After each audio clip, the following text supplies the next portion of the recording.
Sobat IPA, materi hari ini tentang sistem gerak pada hewan dan tumbuhan.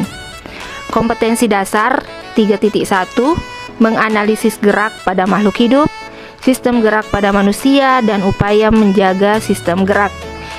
Indikator terdiri dari memahami faktor-faktor yang mempengaruhi gerak pada hewan, menjelaskan gerak hewan berdasarkan habitatnya, menyebutkan ciri-ciri hewan air, menjelaskan gerak hewan di udara, menjelaskan gerak hewan di darat, membedakan gerak tumbuhan berdasarkan penyebabnya, menjelaskan gerak esionom, membedakan gerak esionom yaitu gerak tropisme, gerak nasti, dan gerak taksis, menjelaskan gerak endonom, dan yang terakhir membedakan antara nutasi dan higroskopis.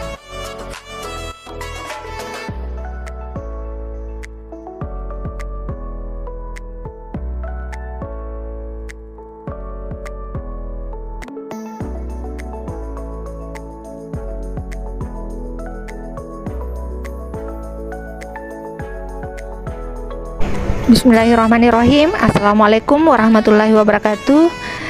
Bertemu kembali di channel Nirwana, pembahasan tentang IPA terpadu kelas 8 semester 1. Sobat IPA, bagaimana kabar hari ini? Semoga selalu sehat dan bersemangat dalam belajar. Salah satu sifat ciri dari makhluk hidup adalah bergerak. Hewan termasuk gerak aktif dan tumbuhan termasuk gerak pasif. Untuk mengetahui perbedaan kedua jenis gerak tersebut serta lebih mendalami tentang bagaimana gerak pada hewan dan gerak pada tumbuhan, Sobat IPA, simaklah uraian materi berikut ini. Sistem gerak pada hewan. Faktor-faktor yang mempengaruhi gerak pada hewan adalah 1. Bentuk tubuh, 2. Berat tubuh, 3. Bentuk kaki, 4. Habitatnya. Oleh karena itu, kecepatan gerak setiap hewan akan berbeda-beda. Berdasarkan habitatnya, gerak pada hewan dibagi menjadi 3, yaitu 1. Gerak hewan di dalam air, 2. Gerak hewan di udara, dan yang ketiga, gerak hewan di darat. Gerak hewan di dalam air. Air memiliki kecepatan yang lebih besar dibandingkan udara. Air memiliki gaya angkat lebih besar dibandingkan di udara. Hewan yang hidup di air memiliki massa jenis lebih kecil dibandingkan dengan lingkungannya. Dan hewan yang hidup di air memiliki bentuk tubuh seperti torpedo. Tujuan bentuk torpedo pada hewan yang hidup di air adalah 1. Untuk memperkecil gaya gesek dengan air sehingga dapat memudahkan ikan bergerak. Dan yang kedua, memudahkan atau memungkinkan tubuh ikan bergerak meliuk-liuk dari kiri ke kanan seperti ikan hiu, serta gerakan ke atas dan ke bawah seperti mamalia laut, yaitu paus dan lumba-lumba. Ciri-ciri hewan air adalah 1. Bentuk tubuh yang aerodinamis untuk mengurangi hambatan ketika bergerak di dalam air. 2. Memiliki ekor dan sirip ekor yang lebar untuk mendorong gerakan ikan di dalam air. 3. Memiliki sirip tambahan untuk mencegah gerakan yang tidak diinginkan. 4. Memiliki gelombang renang yang dapat mengeluarkan gas dan berfungsi untuk mengatur gerakan vertikal atau naik turun. Dan yang kelima, memiliki susunan otot dan tulang belakang yang fleksibel untuk mendorong ekor ikan di dalam air. Gerak hewan di udara. Sobat IPA, beberapa jenis hewan seperti burung dapat terbang di udara dengan cara yang unik. Tubuh hewan-hewan tersebut memiliki gaya angkat yang besar untuk mengimbangi gaya gravitasi. Salah satu upaya untuk memperbesar gaya angkat yaitu menggunakan sayap. Burung terbang di udara dengan menggunakan sayap. Burung terbang di udara dengan cara mengepak-ngepakkan sayapnya. Burung mengepak-ngepakkan sayapnya dari atas ke bawah untuk menimbulkan gerakan mengangkat dan mendorong tubuh di udara. Prinsip cara terbang burung diterapkan seperti pada pesawat terbang, khususnya pada pesawat terbang yang bersayap berbentuk airfoil.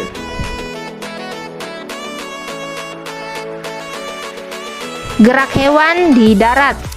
Hewan di darat bergerak berbagai cara, yaitu bergerak, berlari, melompat, dan merayap.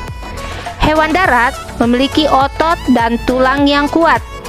Otot dan tulang tersebut digunakan untuk mengatasi inersia atau kecenderungan tubuh untuk diam dan menyimpan energi pegas atau elastisitas sehingga dapat melakukan berbagai aktivitas. Kecepatan gerak hewan di darat berbeda-beda karena dipengaruhi oleh perbedaan struktur tulang dan otot yang dimiliki hewan tersebut.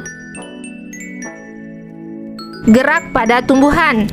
Tumbuhan merupakan gerak karena proses tumbuh atau rangsangan dari luar. Meskipun tumbuhan tidak mempunyai sistem saraf, tetapi menunjukkan adanya kepekaan, yaitu gerak respon terhadap beberapa bentuk rangsangan tertentu dengan menggunakan gerakan bagian tertentu atau melakukan proses tumbuh. Gerak pada tumbuhan dapat dibedakan berdasarkan penyebabnya, yaitu gerak karena satu, pengaruh dari luar, yaitu gerak esionom.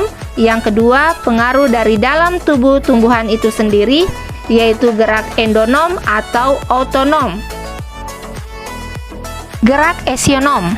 Gerak esionom adalah gerak pada tumbuhan yang dipengaruhi rangsangan dari luar tumbuhan, yaitu dari faktor-faktor lingkungan.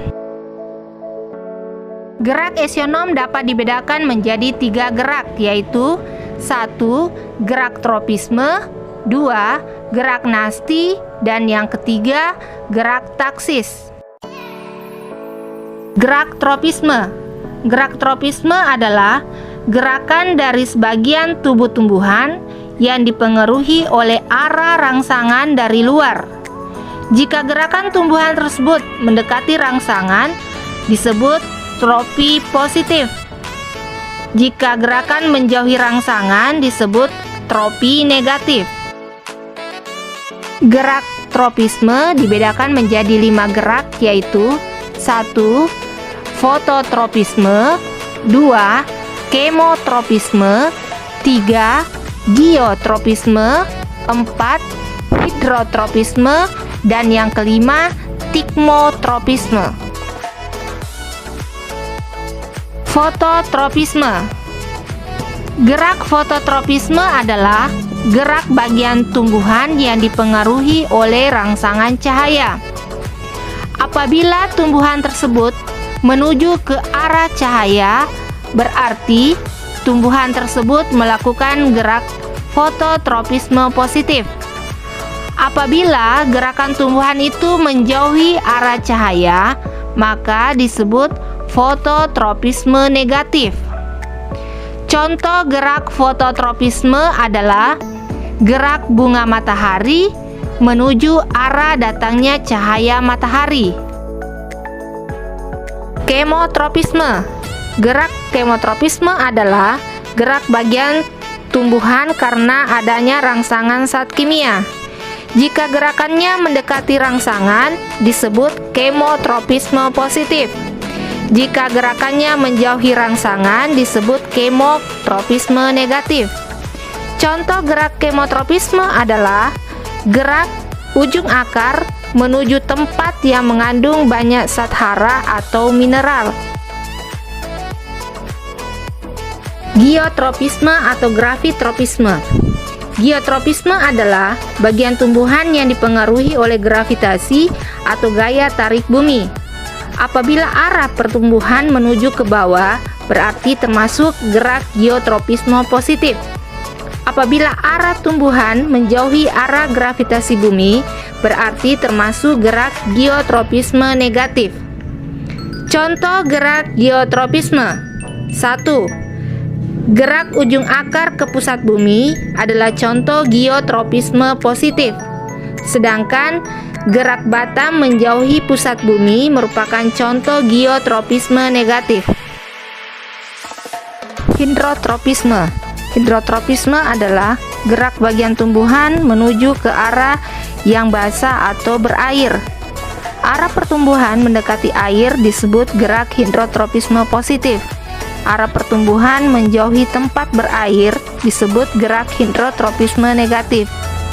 Contoh gerak hidrotropisme adalah gerak ujung akar menuju tempat berair. Stigmotropisme atau haptotropisme. Stigmotropisme adalah gerak melilitnya ujung batang tumbuhan akibat bersentuhan dengan ajir atau batang tumbuhan lain. Contoh, sulur markisa yang melilit, batang mentimun yang melilit pada tumbuhan lain, dan melilitnya tanaman kacang panjang. Gerak nasti. Gerak nasti adalah gerak dari sebagian tubuh tumbuhan sebagai tanggapan terhadap rangsang yang datang dari luar, tetapi arah gerak tidak ditentukan oleh datangnya rangsang. Gerak nasti dibedakan menjadi 6 gerak, yaitu 1. Gerak seismonasti, 2. Gerak niktinasti, 3. Gerak fotonasti, 4. Gerak termonasti, 5. Gerak haptonasti, dan yang keenam, gerak nasti kompleks. Untuk lebih memahami tentang pembagian dari keenam gerak nasti ini, perhatikan di layar berikut penjelasan tentang keenam gerak nasti beserta contohnya. 1. Gerak seismonasti. Gerak seismonasti adalah gerak bagian tumbuhan yang karena rangsangan sentuhan. Contoh, gerak menutupnya daun putri malu karena disentuh. 2. Gerak niktinasti. Gerak niktinasti adalah gerak tidur dari tumbuh-tumbuhan karena adanya rangsangan gelap. Contoh, menutupnya daun petai Cina, turi, dan si kecut pada malam hari. 3. Gerak fotonasti. Gerak fotonasti adalah gerak bagian tumbuh-tumbuhan sebagai reaksi terhadap rangsang dari luar yang arah dan pola gerakannya tidak dipengaruhi oleh arah datangnya rangsang, melainkan ditentukan oleh struktur tumbuhan sendiri. Contoh, bunga kembang sepatu yang mekar pada siang hari dan menguncup pada malam hari. 4. Gerak termonasti. Gerak termonasti adalah gerak bagian tumbuhan karena pengaruh perubahan suhu. Contoh, bunga tulip yang mekar jika suhu naik dan bunga tulip akan menutup jika suhu turun. 5. Gerak haptonasti. Gerak haptonasti adalah gerak bagian tumbuhan karena sentuhan. Contoh, daun tumbuhan insektivora. Jika ada serangga yang menyentuh, daun menutup sehingga serangga tertutup daun, kemudian dicerna dengan enzim. 6. Gerak nasti kompleks. Gerak nasti kompleks adalah gerak nasti yang dipengaruhi oleh banyak rangsang, yaitu rangsang cahaya, zat kimia, panas, dan air. Contoh, gerak nasti kompleks terjadi pada proses membuka dan menutup stomata.